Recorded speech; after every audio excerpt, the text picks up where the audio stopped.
Everyone says being debt-free is the ultimate financial flex. No loans, no credit cards, no mortgage, just pure, clean freedom. Sounds amazing, right? Well, what if I told you that being completely debt-free might actually be holding you back? Yep, you heard me. That dream life of zero debt could secretly be costing you hundreds of thousands, maybe even millions, over your lifetime. And before you start sharpening your pitchforks, stick around, because by the end of this video, you'll see why the obsession with being debt-free might be one of the most overrated money goals out there. And I'll show you the smarter alternative that wealthy people use instead.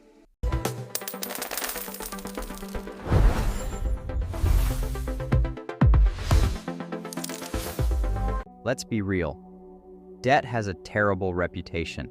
It's like the villain in every financial story. Credit card debt?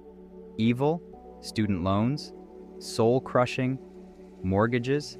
A ball and chain? And honestly, it makes sense. Debt has ruined lives.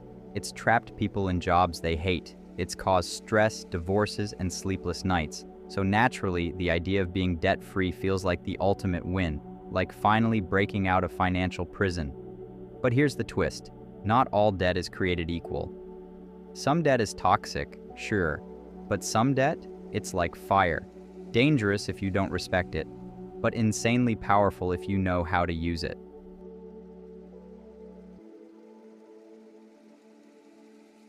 You've probably heard the classic advice, there's good debt and bad debt. Bad debt, credit cards, payday loans, high-interest stuff. Good debt, mortgages, student loans, business loans.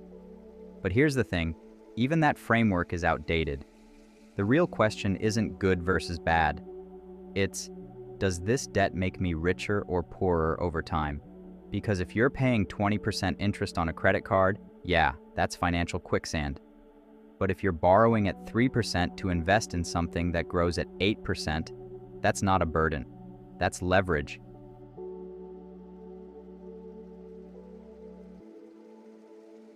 Here's where it gets spicy. Let's say you've got a mortgage at 3%. You're obsessed with paying it off early. You throw every extra dollar at it. Feels amazing, right? You're crushing debt. You're winning. But here's the math.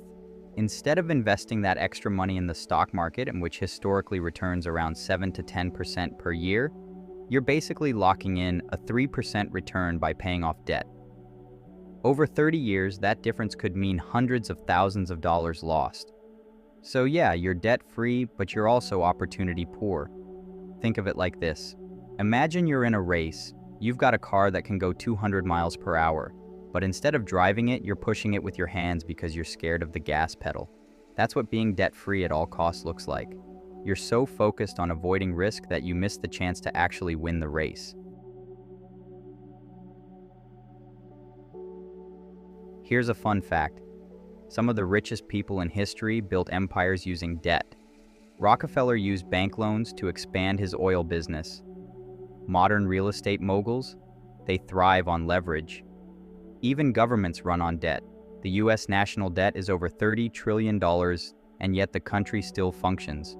Now, I'm not saying you should max out your credit card to buy meme stocks, but the point is, debt, when used strategically, can be a wealth-building tool.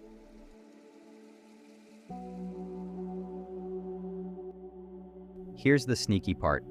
Being debt-free feels good emotionally. It's clean, it's simple, it's like KonMari for your finances.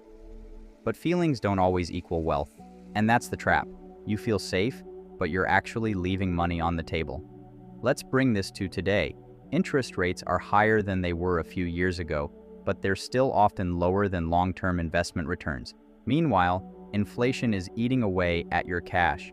So if you're laser-focused on paying off a 4% loan while inflation is 6%, you're technically losing money in real terms. Wealthy people get this. They don't aim to be debt-free. They aim to be cash flow free, meaning their assets produce enough income to cover their debts and lifestyle.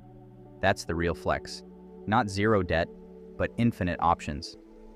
So, is being debt-free bad? No. If it helps you sleep at night, go for it. But is it overrated as the ultimate financial goal? Absolutely. Because the real game isn't about avoiding all debt. It's about using money, borrowed or not, to build assets that grow faster than your liabilities. So next time someone brags about being debt-free, just smile and think, cool, but how much wealth did you leave on the table? And hey, if you want to learn the exact strategies wealthy people use to turn debt into opportunity, hit that subscribe button. Because next week, we're breaking down the 5 types of debt millionaires actually love, and how you can use them without blowing up your finances. Being debt-free is nice, but being wealthy? That's better. Choose wisely.